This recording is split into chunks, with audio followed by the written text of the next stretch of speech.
1, groupe B, groupe A, prototype, Formule 2, Formule 3 en côte, toutes les autos sont permises. L'important étant de parcourir le tracé le plus vite possible. Et à ce jeu, la Formule 2 de Marcel Tarès est bien souvent la plus rapide. Marcel Tarès, pour gagner en côte, l'arme absolue, c'est une Formule 2?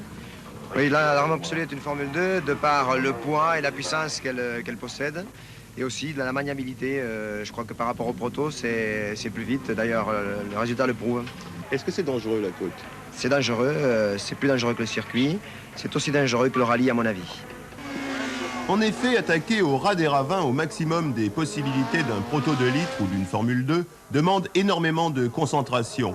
Pourtant, la majorité des concurrents ne se battent que pour leur groupe, laissant le scratch au gros bras, comme ici les pilotes du Star Racing Team.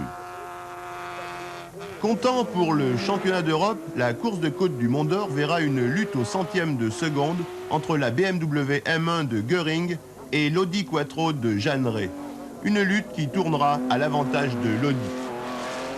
Ici aussi, il faut maintenant 4 roues motrices pour gagner en côte.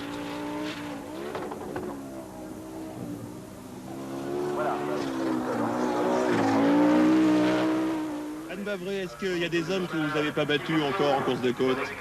Marcel Tarès et Marc Sour jusqu'à présent. Et peut-être, non, mais même Daniel Bocard, je crois que j'ai déjà battu. Donc c'est surtout Marcel Tarès et Marc Sour, puisque j'ai même battu Dobias l'année dernière plusieurs fois. Interdite en championnat d'Europe, les F2 ne courent en France que pour notre championnat national.